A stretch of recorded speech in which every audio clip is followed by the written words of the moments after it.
Jane-Finch.com. So my name is Clarissa Robertson, and I'm the project coordinator with the Green Change project at the Jane-Finch Community and Family Centre here. And we're running the Jane's Walk today on May 5th to talk more about the natural and built environment in Jane and Finch, and also some of the really interesting community projects that have been happening over the last few years and some future plans for projects in the neighbourhood.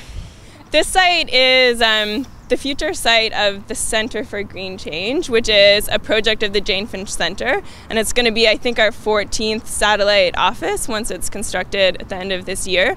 But it's kind of growing out of the Green Change project, which became really successful based on its training program for residents, which we've done over 2009 and 2010 and into 2011.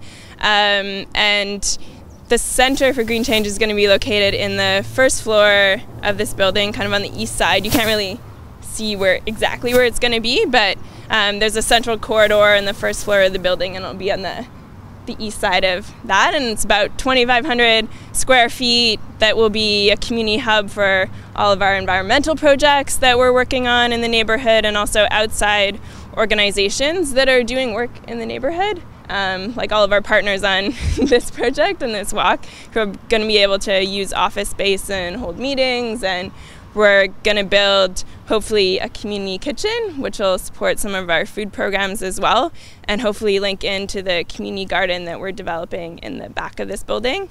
And also, this whole landscaping that you'll see wasn't here this time. Well, it was here this time last year, but it went in April 2011 with a lot of TRCA's help and a lot of other donations, but we had like 800 residents and volunteers through Starbucks and Volunteer Canada who worked for a day to put in these native plant gardens and rain harvesting gardens and some permeable pavers and some of the community gardens. So there was a lot of work that went in and we've spent a lot of time rebuilding it over the last year because we've lost quite a few plants to TCHC staff mowing them over because they didn't know they were native plants. So there's still like a huge education process that we're doing on site to kind of get people knowledgeable about what this kind of demonstration project is all about. Hi, my name is Heather Marshall, and I'm with the Toronto Environmental Alliance, and I've been participating on the Jane's Walk here today, which is called the Jane Street Jaunt from Finch to Farm, as part of a collaborative project with the Green Change Project. And the Green Change Project is working on a number of initiatives in the area with Toronto Region Conservation Authority and York University. And so Toronto Environmental Alliance is now involved in some of this work through the Toronto Cancer Prevention Coalition. And the Toronto Cancer Prevention Coalition's been working on an initiative around industrial pollution. And Jane and Finch is one of the areas among many across the city where there is quite a bit of industrial pollution and a large number of commercial and industrial areas beside residential neighborhoods. So we wanted to incorporate that into the Jane's Walk today to get people thinking about the fact that there is sources of pollution in the area, but there's also tons of great green, environmentally friendly projects going on in the area as well. And we see the industrial pollution concerns in the neighborhood as something that can be tackled, something that can be changed. And the way that it can be changed is through initiatives such as the ChemTrack program, which is a City of Toronto program that's going to publicly release all the information about chemicals that are released by businesses in each neighborhood across the city.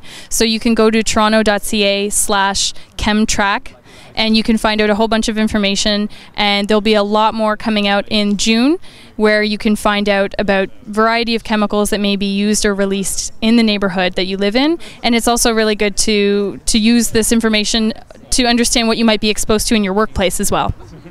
So today we had a really great opportunity to highlight some of the community building projects that are happening in the Jane-Finch neighborhood. We had the chance to visit 2999 Jane Street, which is the future site of our Centre for Green Change. We then checked out a few community gardens and allotment gardens near some private apartment buildings and TCHC buildings as well. We looked at a really interesting demonstration project in terms of rain harvesting, which Toronto Region Conservation Authority is working on. We also talked a lot about water quality issues and water in general in the neighborhood and how it contributes to wildlife and overall health of the stream that flows through the heart of the neighborhood. Black Creek and its tributary Driftwood Creek, and we ended up at the Toronto Urban Farm, the end of our walk, and this is a great plot of land that TRCA is starting to open up for the community, and it's been a fully functioning farm for probably 7-8 years, and now we're finally getting a chance to really create it as like an urban agriculture hub for the neighborhood and get more fresh food into the neighborhood. My name is Justyna Braithwaite and I work for the Toronto Region Conservation Authority. I am the project coordinator for the Sustainable Neighbourhood Retrofit Action Plan project that's taking place in this neighbourhood, Jane-Finch.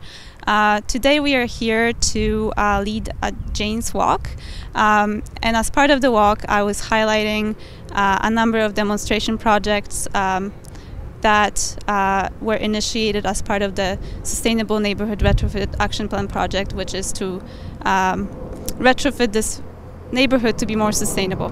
So my name is Naila and I'm a member of OPIRG York, that's Ontario Public Interest Research Group at York, that's located at York University. It's an organization that deals with social justice and environmental justice issues, and I'm part of a working group that's called the Environmental Justice Project Working Group, which looks at some of the environmental justice issues within the Jane-Finch community and links it to national and international environmental justice issues.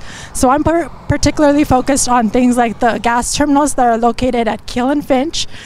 So we have the primarily the Shell terminal on Keele Street and the Suncor and Imperial Oil terminals on Finch Avenue, as well as the pipelines that run through the hydro corridor located right next to me. So for example, we have the Enbridge pipeline, but we also have a total of 6 different pipelines that run through this hydro corridor, operated by 4 different companies. One is Enbridge, the other one is Sarnia Products Limited, as well as Sun Canadian Limited and Trans Northern Pipelines. These pipelines are mostly operated by the 3 terminals, and so I'm just like looking at how the pollution related to the terminals and the pipelines affect the people in the community, as well as like in terms of their health impacts. The terminals themselves emit chemicals such as benzene, which is a known cancer-causing chemical, as well as VOCs, which are known to cause respiratory issues such as asthma. And so my research is more about like finding out ways to bring pollution prevention plans into the community.